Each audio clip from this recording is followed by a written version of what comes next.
الحمدللہ رب العالمین والصلاة والسلام علی سید الانبیاء والمرسلین اما بعد فاعوذ باللہ من الشیطان الرجیم بسم اللہ الرحمن الرحیم یا رب لک الحمد کما ینبغی لجلال وجہک وعظیم سلطانک رب اشرح لی صدری ویسر لی امری واحلل عقدۃ من لسانی یفقہوا قولی رب زدنی علما۔ السلام علیکم ورحمۃ اللہ وبرکاتہ۔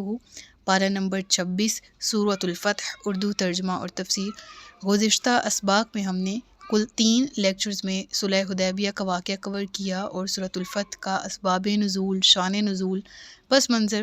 الغرض یہ کہ صلح حدیبیہ کے اسباب، واقعات اور نتائج پر ڈیٹیل تفصیل سے گفتگو ہو گئی۔ اب یہاں پر جو بات ہو رہی ہے آیت نمبر 1 میں، وہ سمجھنا نسبتاً آسان ہوگا ان کے لیے جو پس منظر جانتے ہیں صلح حدیبیہ کا اور نتائج بھی۔ تو وہ لیکچر سننا اور سمجھنا نہایت ضروری ہے۔ اگر لیکچرز نہیں لیے تو ان کا لنک ڈسکرپشن میں موجود ہے، پلے لسٹ موجود ہے سورہ فتح کے نیم سے، تو وہاں پر آپ لازمی یہ لیکچرز کو سن لیجیے گا۔ شروع کرتے ہیں آیت نمبر 1، اِنَّا فَتَحْنَا لَكَ فَتْحًا مُبِينًا، کہ یقیناً ہم نے آپ صلی اللہ علیہ وآلہ وسلم کو ایک بڑی روشن فتح عطا فرمائی ہے۔ حضرت انس بن مالک رضی اللہ تعالیٰ عنہ فرماتے ہیں کہ صلح حدیبیہ سے جب معاہدہ طے پا گیا، واپسی پر سفر کے دوران رسول اللہ صلی اللہ علیہ وآلہ وسلم پر ان آیات کا نزول ہوا جو سورۃ الفتح کی پہلی 5 آیات تھی، اور آپ صلی اللہ علیہ وآلہ وسلم نے خوش ہو کر فرمایا ہے کہ دنیا وما فیہا، دنیا اور اس پہ موجود تمام اشیاء سے افضل مجھے آج وہ آیات عطا ہوئی ہیں جو مجھے ان سب سے پیاری ہیں۔ تو اس میں فتح مبین کس کو کہا گیا؟ صلح حدیبیہ کو، کہ جس کے اثرات بعد میں آنے والے آئندہ سالوں میں نظر بھی آئے، اور ان نتائج سے مسلمانوں کو یقیناً فتح مبین حاصل ہوئی۔ اس کا یہاں پر ایز خوشخبری ذکر کیا گیا کہ یہ صلح، کیونکہ دیکھا جائے تو مسلمان اس وقت غم اور ملال کا شکار تھے، اور حزن و ملال میں تھے کہ ہم تو عمرہ کرنے کی نیت سے آئے تھے، اور ان سب کا دل میں چاہت تھی اور ایک کہہ لیں کہ نیت تھی کہ وہ عمرہ کریں گے، لیکن اللہ کے نبی نے قربانی کرنے کا حکم دیا، اونٹ نہر کیا اور واپسی کو چل دیے معاہدہ طے کر کے، تو کہہ لیں کہ دل بجھے سے تھے، اور یہ ان کی دل کی جو کیفیت بدلی ہوئی تھی کہ ان کی ایمانی کیفیت کے زیادہ ہونے کا ہی سبب تھا کہ کس قدر محبت اور شوق سے وہ زیارت کعبہ کے لیے آئے تھے لیکن وہ نہ کر سکے، تو یہ چیز ان کو اداس کر رہی تھی۔ تو یہ آیات گو کے زخموں پر مرہم کی طرح آئیں، اور جس نے ان کا دل باغ کر دیا اور دل کی کیفیت بدل گئی۔ اور اس کے بعد جو اگلی آیت ہے، لِيَغْفِرَ لَكَ اللَّهُ مَا تَقَدَّمَ مِن ذَنبِكَ وَمَا تَأَخَّرَ، بہت غور طلب آیت ہے۔ فتح مبین کا ذکر ہوا اور اس کے بعد ہوا لِيَغْفِرَ لَكَ اللَّهُ مَا تَقَدَّمَ مِن ذَنبِكَ وَمَا تَأَخَّرَ، یہاں پر جو کاف سے پہلے لام ہے، لکا، تمہارے لیے، یہاں پر لام تعلیل علماء فرماتے ہیں، یعنی یہاں پر جو ترجمہ ہے اس پر ہی مین کنفیوژن کریٹ ہوتی ہے اور تفسیر سمجھنے میں مسئلہ آتا ہے، یعنی تاکہ اللہ بخش دے آپ کی کوتاہیاں جو پیچھے ہوئیں اور جو بعد میں ہوئیں۔ ترجمہ سمپل یہ کیا جاتا ہے، جبکہ لام تعلیل کو اگر دیکھا جائے تو یہ نسبت دیتا ہے تاکہ اللہ تبارک و تعالی اللہ کا آپ کے لیے بخش دے وہ گناہ جو آپ سے پہلوں کے تھے اور جو بعد کے، یعنی یہاں پر مراد آپ کی امت کے وہ لوگ ہیں جنہوں نے اولی طور پر غزوات میں شرکت کی اور دین اسلام میں، دار اسلام میں داخل ہوئے، اپنی جانوں کا نذرانہ پیش کیا، وہ جو رسول اللہ صلی اللہ علیہ وآلہ وسلم سے پہلے صحابہ تھے گزرے، جو کہ اس صلح حدیبیہ سے پہلے اس دنیا سے رخصت ہو چکے تھے۔ الغرض ہر وہ مسلمان جو دار اسلام میں تو داخل ہوا لیکن غلبہ اسلام نہ دیکھ پایا اور اس کا اس دنیا سے وہ رخصت ہو گیا، ان کے بھی گناہوں کے بخشنے کی نوید یہاں پر دی گئی کہ ان لوگوں کے، ان اشخاص کے گناہ بھی معاف کر دیے گئے، اور دوسری طرف آئندہ آنے والے وما تأخر، یہاں مراد وہ اشخاص ہیں جو دائرہ اسلام میں داخل ہوں گے تو ان کے تمام گناہوں کو معاف کر دیا جائے گا۔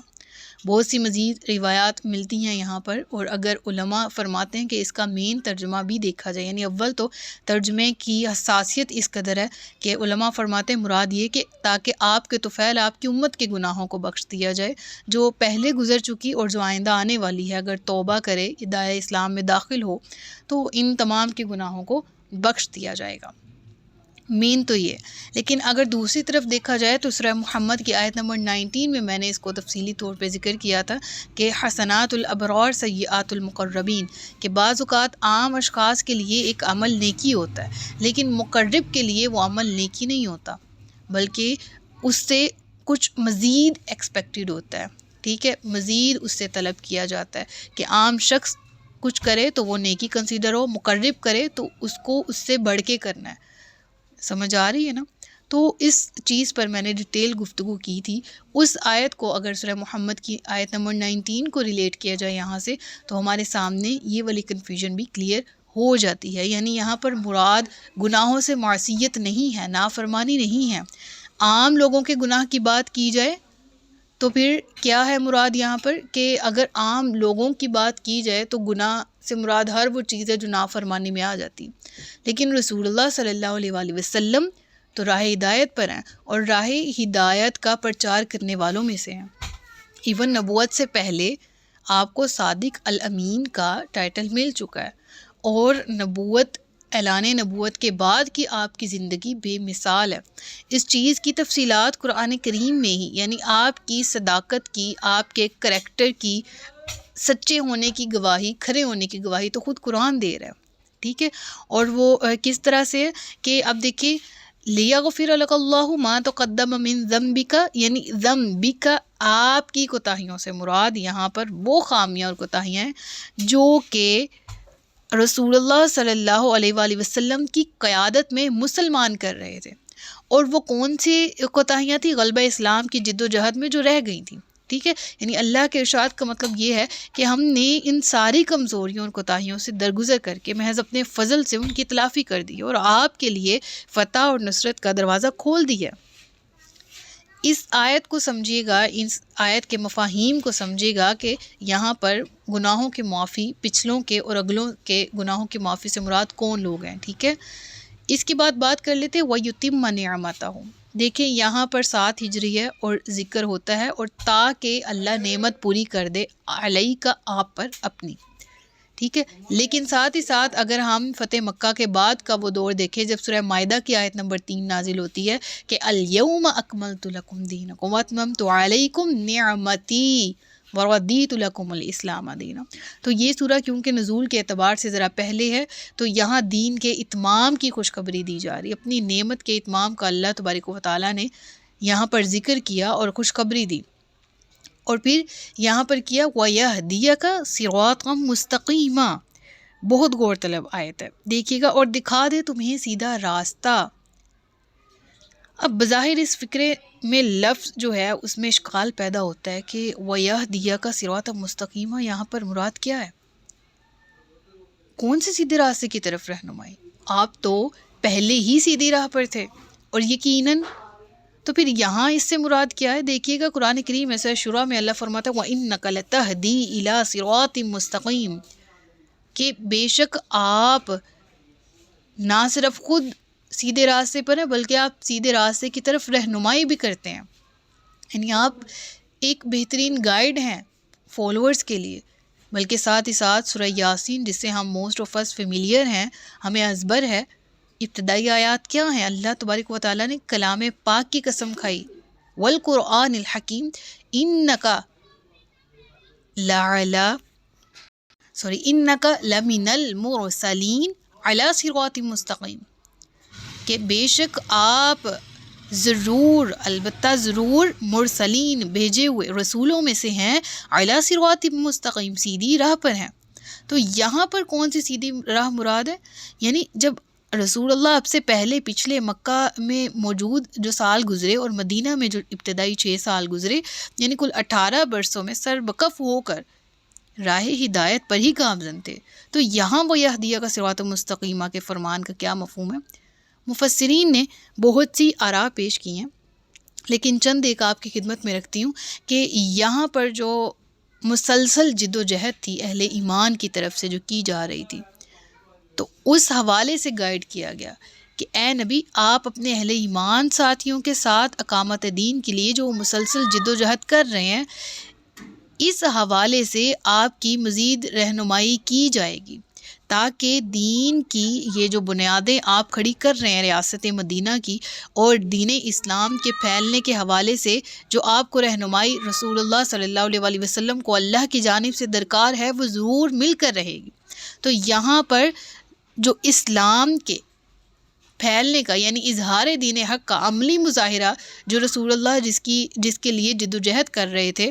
اور اپنے ہدف کی طرف وہ بڑھ رہے تھے، اس کے حوالے سے ذکر کیا گیا کہ اللہ تبارک و تعالیٰ آپ کو اس مقام پر کہ جہاں آپ دن رات انتھک محنت اور کوشش کر رہے ہیں دین کی سربلندی کے لیے، تو اللہ آپ کو یہاں بھی تنہا نہیں چھوڑے گا بلکہ آپ کو سیدھا راستہ دکھائے گا۔ مراد کیا ہے؟ فتح اور کامرانی اور کامیابی کا راستہ دکھائے گا۔ اور یقیناً ایسا ہی ہوا کہ رب العالمین نے آپ کو، جب ظاہر سی بات ہے کہ ریاست مدینہ کا جب وجود ایک طرح سے پھیلا اور وجود ہوا اور پھر اسلام پھیلا، تو اس میں رسول اللہ نے جتنی حکمت عملی اپنائی وہ اللہ تبارک و تعالیٰ کی طرف سے ہی گائیڈ لائنز تھی جن کو انہوں نے فالو کیا۔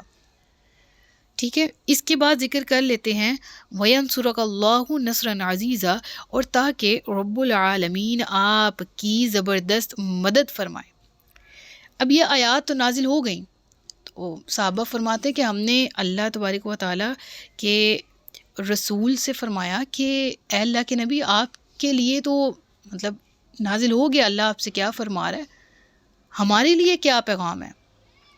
تو پھر اب آیت نمبر 4 کے بعد 5 دیکھیے گا تو آپ کو سمجھ آئے گی۔ سب سے پہلے ذکر ہوا ہے اہل ایمان کے لیے سکینت کا، اطمینان کا، کہ هو الذی انزل السکینۃ فی قلوب المؤمنین لیزدادوا ایمانا مع ایمانہم، یعنی وہی ہے جس نے ایمان والوں کے دلوں میں اطمینان اتارا تاکہ ان کے یقین پر یقین میں اضافہ ہو۔ یعنی سبحان اللہ کہ اللہ کی یہ نازل کردہ سکینت اور اطمینانیت ہی تھی جس کے باعث صحابہ کرام رضی اللہ تعالیٰ عنہ اپنی جانیں قربان کر دینے کے فیصلے پر پورے سکون قلب کے ساتھ جازم رہے، اور یہ سکینت ہی تھی کہ اس کے سہارے صحابہ کرام کڑے امتحان سے بھی سرخرو ہو کر نکلے۔ اور وہ امتحان کیا تھا؟ یہ صورتحال اس قدر نازک تھی، کہہ لیں کہ مسلمانوں کو جو مین امتحان تھا وہ رسول اللہ صلی اللہ علیہ وسلم کی اس فرمان کے اطاعت کے حوالے سے تھا جس سے ان کو سامنا کرنا تھا، اور اللہ تعالیٰ کی یقیناً مدد شامل حال رہی کہ مسلمان اس امتحان سے نکلے۔ اور امتحان دراصل کیا تھا کہ اس موقع پر دلی طور پر تو صحابہ کرام میں سے ایک فرد بھی صلح کے حق میں نہیں تھا، اور صلح کے حق میں کیوں نہیں تھا جس کی ریزن ہم نے بتا دی کہ ایمانی کیفیت اس طرح کی تھی کہ اس کا عروج اس لیول پر تھا کہ وہ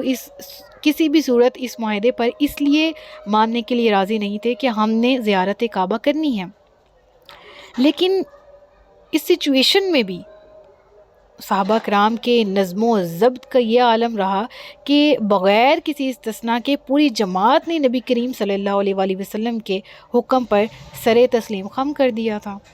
اور اس کی مثال، اس کا ذرا پس منظر کچھ اس طرح سے ہے کہ جب رسول اللہ صلی اللہ علیہ وسلم نے معاہدہ طے کر لیا تو سیرت کی کتابوں میں ایسی بہت سی روایات موجود ہیں جن سے معلوم ہوتا ہے کہ صلح نامہ پر دستخط ہو جانے کے بعد بھی جب رسول اللہ صلی اللہ علیہ وسلم نے فرمایا کہ مسلمانوں اب اٹھو، احرام کھول دو اور یہیں پر قربانیاں کرو، تو آپ کے کہنے پر کوئی ایک مسلمان بھی نہ اٹھا، حالانکہ اللہ کے رسول کا فرمان تھا۔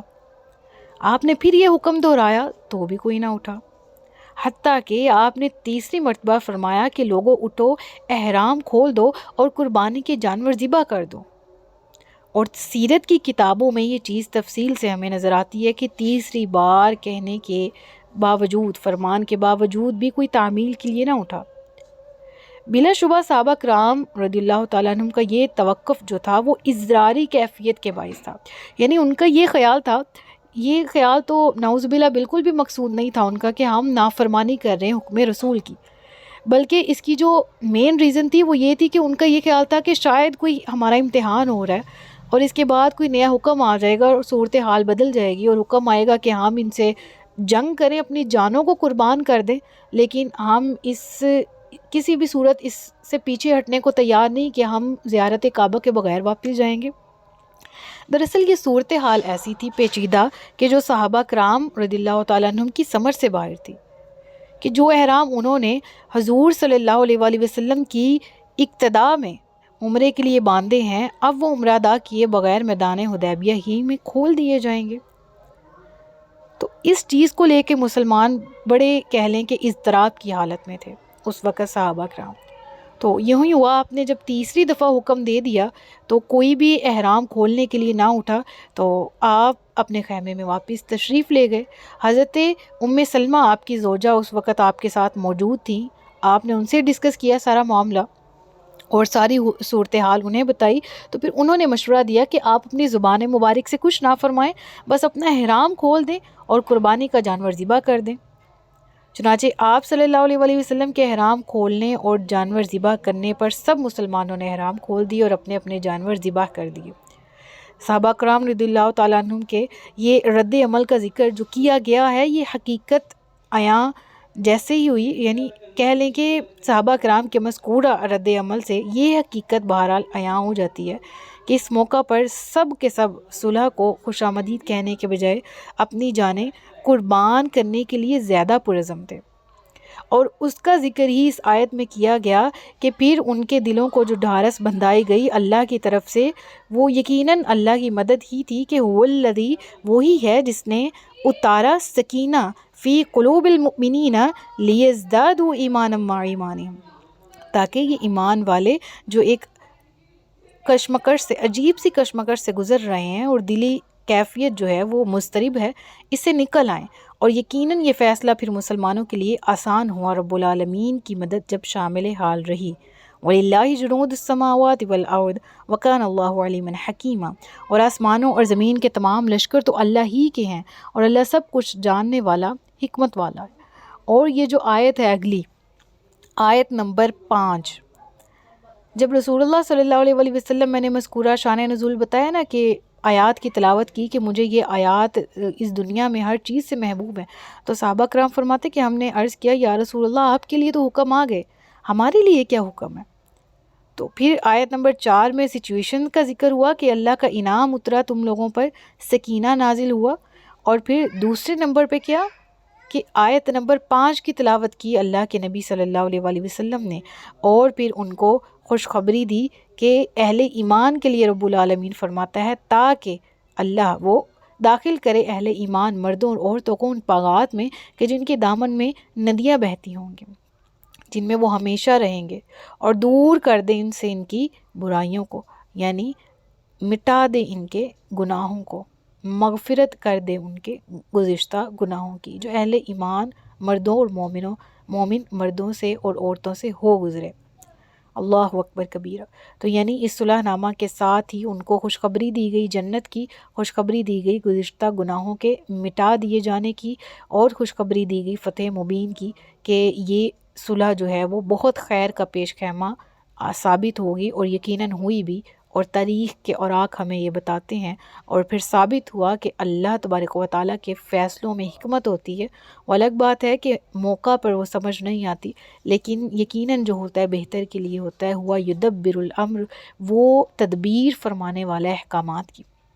تو جو اگلی آیات ہے ان میں منافقین کے طرز عمل کا ذکر ہے، انشاءاللہ اس کو نیکسٹ اسباق میں کور کرنے کی کوشش کریں گے۔ صدق اللہ العلی العظیم و صدق رسولہ النبی الکریم۔ سچ فرمایا اللہ نے جو عظمت والا ہے۔ اپنا بہت سا خیال رکھیے گا، مجھے دعاؤں میں یاد رکھیے گا۔ تاجدار ختم نبوت زندہ باد، پاکستان پائندہ باد۔ السلام علیکم ورحمۃ اللہ وبرکاتہ۔